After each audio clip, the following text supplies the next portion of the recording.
Hello and welcome to Film Diet Podcast, episode 56. 7. 7. 7. Yes, 7. That's 7. right. Yeah, my favourite Fincher movie. We're doing this out of order, so we're kind of getting confused at what we're at. But Yeah, we had a little time where we could catch up and just squeeze one in there without being Squeeze it weird in. and awkward. But today we're going to be talking about a film franchise, a big one. big one. You might have seen it, maybe. You might have heard of it. I know these new millennial kids. Are they Generation Z? I don't know what they are. Harry Potter. Harry HP. Potter. H to the Dun, P. dun, dun, dun, dun, dun, dun. I don't know what I'm singing That was anymore. great. We nailed it. Well done. You will love our skills of singing this song. John Right. Williams would be rolling in his soon-to-be grave. Oh, counting him already. Wiping him out already. Sorry. Sorry, Johnny. He's doing all right. Yeah, he's all right. All right, on with the show. Right, so let's just begin with your first experience, because I believe yours is later than most people and probably mine. Yeah, So definitely. what is your first experience with Well, the HP? book. It was actually the book. My mum bought me the book to try and encourage me to read Yeah. in grade 6. Mhm. I think I was in grade 6 at that stage. And I didn't. I looked at the cover, Yeah. had a look through it, had a little breeze through it. I wanted to read it, don't get me wrong, I really did. Mm-hmm. I love wizards and I love magic stuff, and I was into fantasy. I tried reading Lord of the Rings as well. Yeah. Tried reading a lot of things. And Harry Potter was just another one that sat on the shelf for me. Yeah. I didn't read anything myself. Mm. There was my first experience.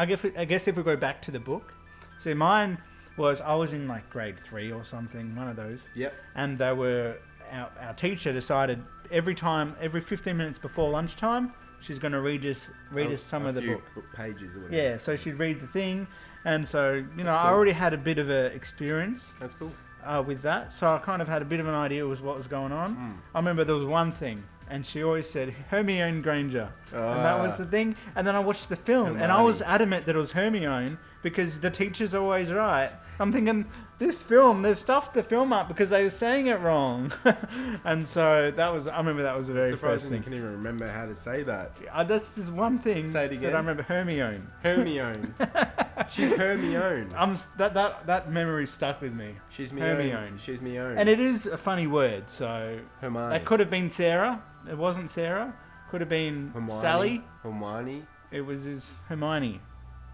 Hermione I'm Granger. gonna lose myself. Anyway, And my first experience with the films. Yep. I remember it coming out. Right. I remember it was like this big thing about Harry Potter, and I was all into the Lord of the Rings thing at this stage, and Star Yeah. Wars, but more the Lord of the Rings. That's the thing, because I remember there was almost like a rivalry Yeah, I between was the like, two. Yeah. I was like, piss off with that kiddie shit. Yeah, I was want too this. old for it by that stage, and I just missed the boat, and I was just like, Yeah. nah.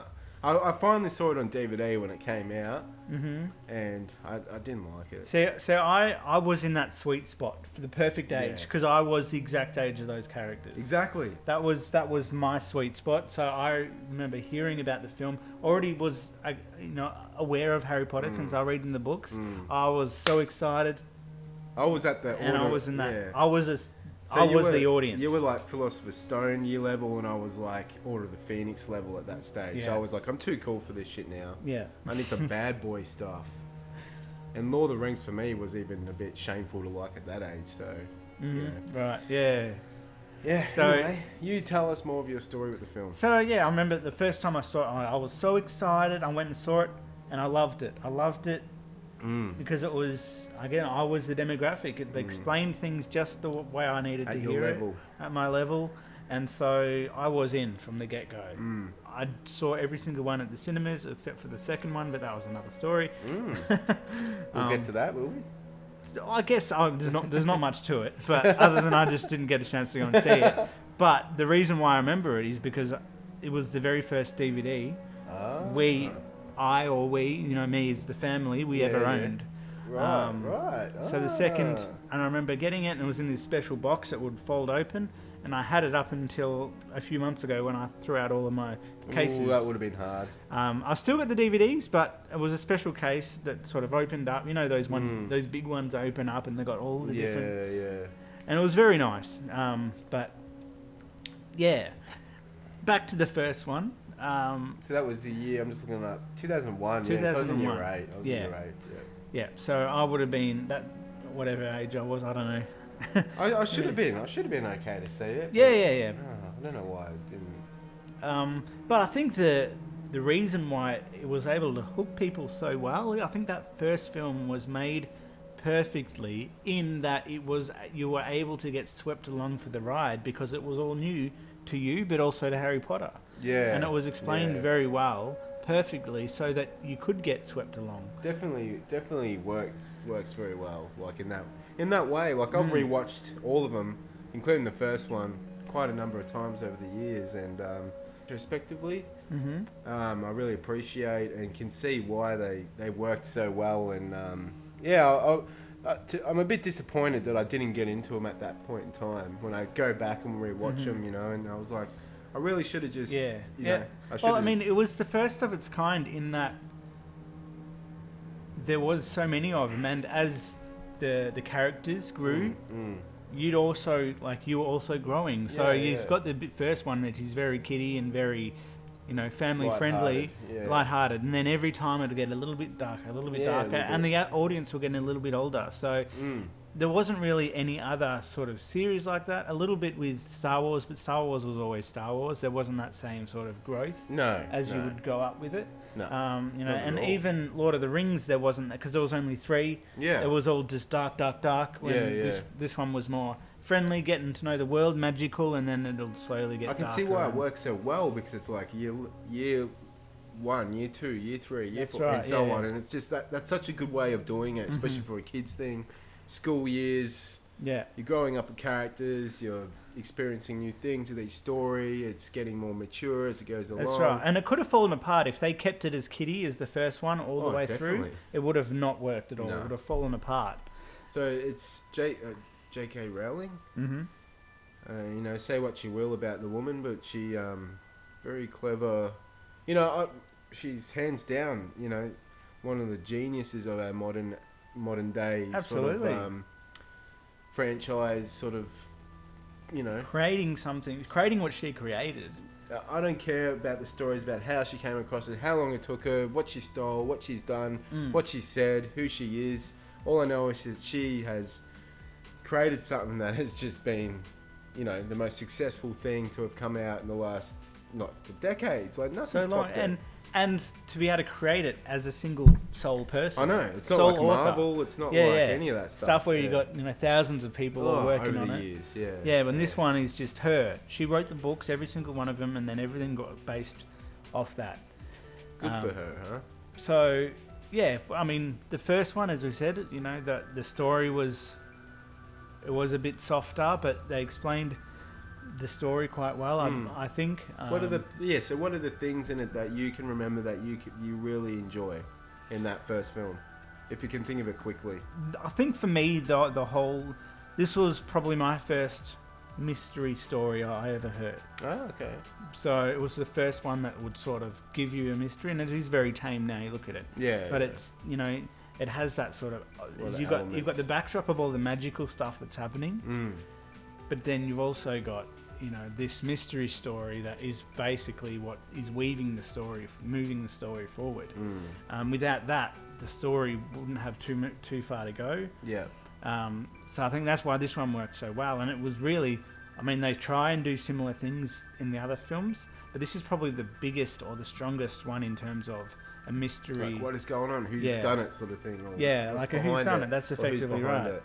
And you got this echoes of "Thou shalt not be named" dropped a couple times. Very, and it's like this world is all being established. Everything's being established, being it's the first one. Yeah. This is what I like about this one.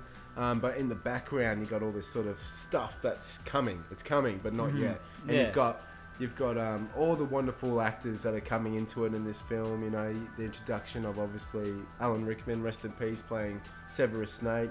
You've got Robbie Coltrane playing Hagrid. You've got Maggie Smith playing McGonagall. All those older UK actors, that are just like they bring so much class, and they make the world just alive, and they bring their A game to it. I think the fact that they embraced the culture, obviously that was going to happen because J.K. Rowling would have made sure that was the case. Yeah, but that was kind of the key to make this whole thing. That's right. Like, if the studios said, no, it has to be the US kind of story and everyone has to be American, it wouldn't have had that same magic and that same charm to it. So it's very good about. And it's funny because you had a lot of actors.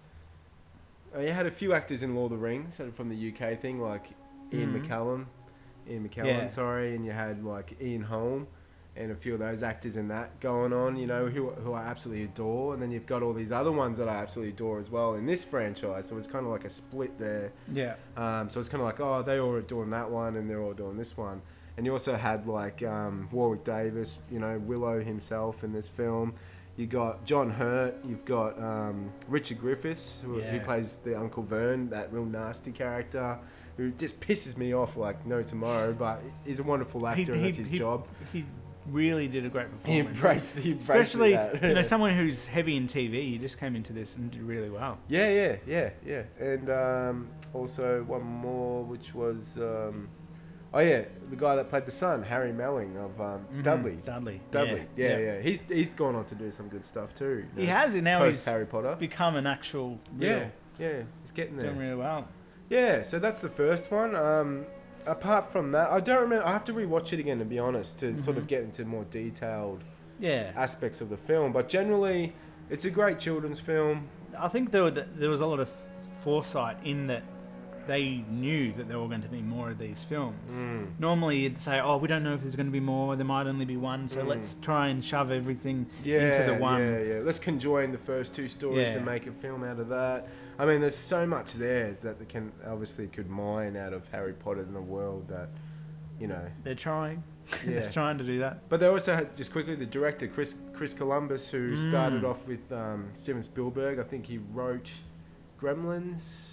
He started off back then anyway, and he ended up directing Home Alone. He's done a range of stuff. All sorts of stuff. He's been very successful doing children's stuff, and obviously that's why he was probably tapped to do Harry Potter. I think they wanted Spielberg to. I mean, I think most films have wanted Spielberg or franchises to be involved with at some stage, but Anyway, so that's the first. I mean, it's not too much. We all know the story, so we can't really mention too much of the story, at least for this one. And also, obviously, I'll just quickly throw it in there. Richard Harris had played Dumbledore in this one. He played it in the first two, and then he passed away. So anyway, we'll move on to the next one. Chamber of Secrets. Chamber of Secrets. Secretus. Now this one's probably my most watched. As I said, I had the DVD, and I killed that DVD. Really watched it. This one I put off for so long. And with this one, you're getting darker. To be honest, I was watching this one the other night. Oh, were you? Yeah, like a week ago or something. Yeah. Because it's the one that I always forget about, like the most. I always forget because it's quite a big one too. It's a long film. To me, it's my most beloved, probably because I've been my most watched. Yeah. But this is really when I saw the first one, and now I was right into the Harry Potter series. It's a long film, 2 hours and 40 minutes for a kid's film. Very long. Huge. But it was jam packed. I like to see the Weasleys involved more. That was great. Yeah. There's a lot of characters. Like every film, there's like new characters popping in. There's always all this new stuff going on. The little sister. Yeah, who's got the crush on Harry. Yeah. She that was comes. cute. And it freaks out and ran away. Runs off. No, and Rupert's like, oh, what's his face? What's Rupert Grint's name? Ron. Yeah. Ron's like. I remember when the books were still a thing. Everyone was like, weren't sure which way it was going to go. Whether it was going to end up love with. Triangle. Yeah. It was a whole thing. It was meant to go on there. Which was. I mean, you probably always think that she's going to get Hermione's always going to get with Harry because he's that's the main what character. everyone was saying. People like Team Harry and it's Team Ron. I remember that. I do remember that. What standout moments from this for me in this one? It's I just like it how it always keeps moving in this film. Like it's constantly moving. It is very much so. Yeah, and it keeps that pace going pretty well.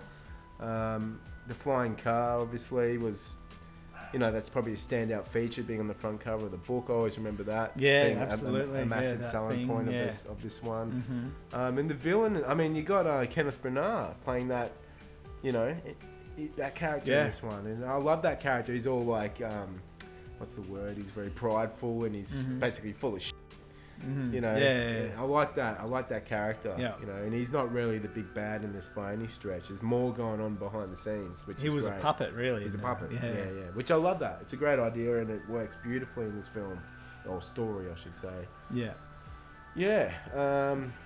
But yeah, this is one I'm going to rewatch again. Yeah. Well, I finished rewatching. It's such a long film. There was I think what I liked about it was the more involvement with the social aspect of being in a school with lots of people and what it's like, you know, people looking at you different and or maybe you're bad because you can speak this language and all that kind of stuff, and playing with all that stuff was very interesting, where it was less of just you know, this is a magical land. It's like, right, now you're a student.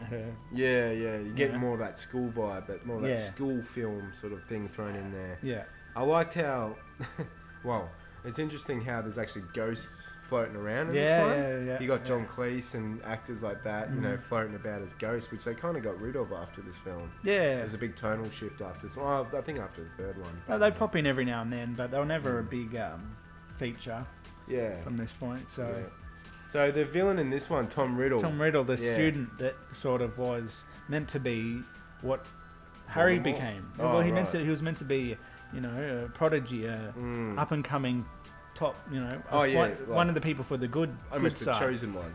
Like what Harry Potter was meant.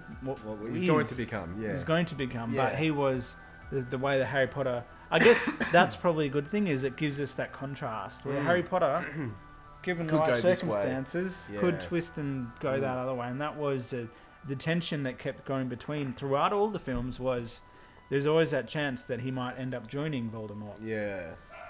Obviously, that was never going to happen because it's Harry Potter. But it gives you those levels and that grays it up a bit. And I mean, even if they did experiment with that a bit, where he did go to the dark side for a little bit, that would have been super interesting. It's almost, it's very Star Warsy in that way too, where it's like, Luke Skywalker, is he going to be dark Jedi or good Jedi, or Rey, is she going to be dark or good, or you know, all that kind of shit. And now this next one, Prisoner of Azkaban.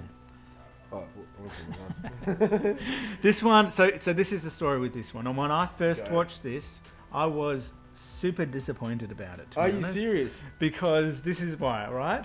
Let me explain the story. I was super disappointed because of one reason. Why? They introduced time travel. And that was, in my mind back then, against the whole rules. I can imagine doing all these magical tricks, but I could not imagine going back in time. I said, that's too far. Wow. And then I watched it a second time, and then a third time, and now it's one of my favourites. Yeah, how good is it? I just couldn't get myself, as a younger person, really getting involved with it. I just find that so funny because to me it is the best one. And but in saying that, it took me a long time to get to that conclusion. After all of them had come out, and we'll get to it, but I ended up going back and rewatching all of them. And that was the one. The third one I found was the sweet spot. Because it's like they're at the right age. They're just sort of pre-teeny. They're, I think the level of magic was great, but it's more about the director. What the director brought to that film. The best thing about this film is that they got him involved. And this is his earlier days. This is before he's become this huge, giant... star where he's always winning every Academy Award he ever came out. This was back when he wasn't as well known. But he was able to pick up this film and he really made it his own, and it really felt like embraced it. And they obviously gave him a lot of room to sort of a lot of freedom to go, okay, we need to sort of shake this up, because it was different. It was very different. It was very much flowy. The tone was different. It was, everything about it was different. Because from what I know, like, I think they must have been scared of it getting stale. And after the first two, Christopher Columbus had done, I have to say that, you know, they had that kiddie feel and he did well at doing that, but it was time to change. It was time to do something And Interesting. This one actually is probably the most rough out of all of them. It's not as polished and as clean as all the other ones have been. It was just rough around the edges. It was, pretty much like run and gun filmmaking for most of it. Yeah, which I thought was, you could get that vibe in it. You get that real, but there are some real masterclass camera work moments, and it was obviously it's not run and gun. Like it's some of those masterclass stuff. Crane shots, amazing, and they sweep through and through the mirror. You really, and out the mirror it takes you on an adventure. Looking at it now, knowing the full story, the time travel thing really works. And the reason why it works is because of his camera work. Yeah. And not only him, whoever was the cinematographer too, not sure who it was, but the whole team really smashed it out of the park. And it really did feel magical. It felt raw, it felt rough, but it felt magical at the same time. And that's really gave something to it. And you obviously got introduction of Sirius Black, played by Gary Sirius Oldman. Black, great character, great actor. And you got David Thewlis playing the werewolf teacher. Oh, wonderful. He's one of my favourite actors as well. So it's like, there's a lot of reasons why this one all of a sudden was just like, it just felt so right. Yeah, and again, it's more. It is expanding that universe, that world, in the way that it should. Obviously, it's based on the book, so it's all there. But just in terms of a thematic way as well as just the fact that they're adding in new magic, new characters. That the whole theme of it also was growing at the same time. Emma Thompson as well. I was trying to remember. There's that one other. So everything in this film for me works. There's nothing that doesn't work for me. Like, I remember when I first saw it and they had that shrunken head on the bus moment at the start. And I was like, this is so weird. This is bizarre. It took me a while to come around to the whole thing. Yeah. It was much rougher than you used to. Yeah. I appreciate that stuff now, but back then I was like, this is all rough. Took you off guard. But it did. You know, and then the whole time travel thing and everything. As whatever old age I would have been, 13-year-old, would have all been, been a bit much. So 2004, But now I can really appreciate the film, and I think it's the best. I do too. For many reasons. Yeah. So there you go. We've already said Prisoner of Azkaban is our favourite. Yeah.